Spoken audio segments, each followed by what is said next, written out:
आपका indefinite integral है 0 to infinity, और ये है dx ओवर 1 प्लस x, और ये अंडर रूट x।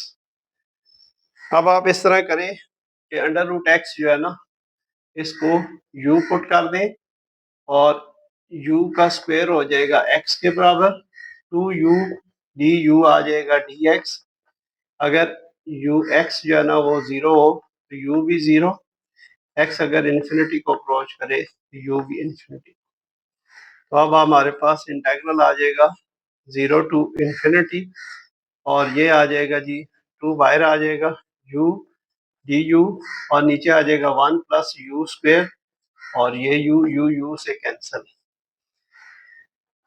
अब आप लिमिट लगाएंगे क्योंकि इनडेफिनेट इंटेग्रल है, तो इम्प्रॉपर इंटेग्रल कि b अप्रोचेस टू इंफिनिटी, और 0 to b आ जाएगा 1 ओवर 1 प्लस u स्क्वायर और du।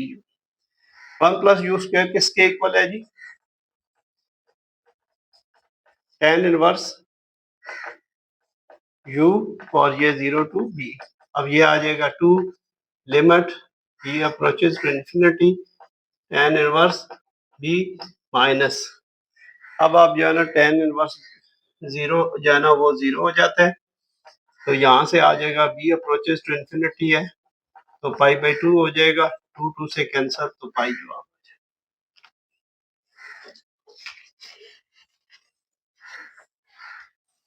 अब हम लास्ट क्वेश्चन है जी, आखिरी, ये सीक्वेंस एंड सीरीज का क्वेश्चन है कि आपने इसका find the sum of the series show करना है, कन्वर्ज करती है या डाइवर्ज करती है।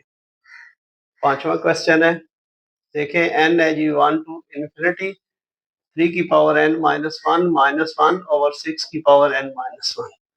अलग इसको डिवाइड कर देंगे, n आ जाएगा 1 to इंफिनिटी 3 की n माइनस वन ओवर 6 की n माइनस वन, और माइनस n आ जाएगा 1 to इंफिनिटी 1 ओवर 6 की n माइनस वन, और ये आ जाएगा आपके पास n आ जाएगा 1 to इंफिनिटी 1 ओवर 2 की पावर n माइनस वन और 6 की power n minus one, n is equal to 1 to।